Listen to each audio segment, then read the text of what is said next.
Salut à tous, on se retrouve aujourd'hui pour une nouvelle vidéo que certains d'entre vous attendent depuis pas mal de temps, puisque je vais enfin vous montrer comment overclocker légèrement votre 4670K. Alors on va commencer tout d'abord par une petite intro, donc je tenais à dire que je ne peux pas être tenu responsable si jamais vous faites une mauvaise manipulation en suivant ce tutoriel. Ensuite, au niveau de ce qu'il vous faut un processeur évidemment K, pas le 4670, il vous faut le 4670K, une carte mère adaptée, donc si possible supérieure à 100€ pour avoir une phase d'alimentation correcte et des composants adaptés à l'overclocking, et un système de refroidissement performant, ça c'est très important parce que les processeurs Haswell chauffent beaucoup malgré leur faible consommation d'électricité. Donc si possible supérieur à 30€, si possible 50€, ce serait mieux puisque c'est quand même, ça chauffe vraiment très vite.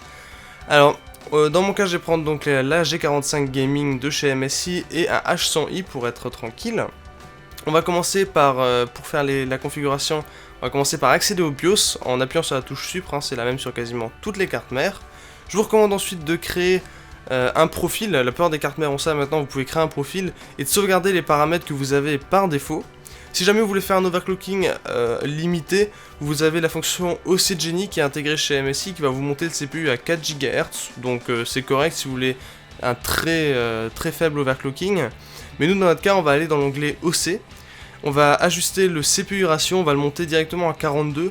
Avec les valeurs que je vais vous donner, vous pourrez monter sans problème à 44, donc ça dépend de la fréquence que vous voulez en fonction des températures que vous obtenez aussi. On va laisser le CPU ratio mode en dynamique pour qu'il réduise un petit peu la fréquence quand le CPU n'est pas utilisé. On va désactiver le Enhance Turbo pour éviter que ça peut dans certains cas poser problème avec l'overclocking, donc on va le désactiver. Le ring ratio en fait c'est un bus qui va permettre de faire le lien entre certaines parties du processeur. Vous pouvez le laisser en auto, le gain en montant ça ne va pas être énorme. Les fréquences de RAM, je vous conseille de laisser par défaut, sinon vous pouvez un peu monter votre RAM, mais bon, ça dépend pas mal du modèle que vous avez. Et surtout, on va changer le CPU Core Voltage Mode en Override. C'est le plus simple de forcer la tension plus élevée. Et on va le passer, vous pouvez démarrer à 1,15 volts. Vous pourrez déjà monter à sans problème à 4,2 voire 4,4 GHz avec 1,15 volts, mais si jamais c'est pas stable, vous pouvez monter par palier de 0,01 jusqu'à 1,2 volts pour avoir quelque chose de bien stable. Avec l'overclocking, avec un tel overclocking, inutile de monter à plus de 1,2 volts, je vous le dis tout de suite, hein, ça risque plus de chauffer qu'autre chose.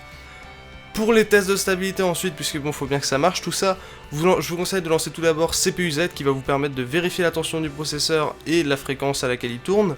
Et OCCT va vous permettre de lancer des tests, des stress tests, donc vous lancez simplement un test infini avec OCCT, il est gratuit, donc ça va être très pratique. Et ensuite, avec Hardware Monitor, vous vérifiez les températures, essayez de ne pas dépasser les 70-80 degrés pour avoir quelque chose qui puisse tourner H24. Et si vous avez le temps, faites un test de stabilité d'au moins 8 heures, mais bon, vu qu'on a des fréquences qui sont pas hyper élevées pour ce CPU, ce sera pas forcément nécessaire. Voilà, j'espère que cette vidéo vous aura aidé. Si vous avez des questions, n'hésitez pas à les poser dans les commentaires ou sur le forum. Et on se retrouve très bientôt pour de nouvelles vidéos.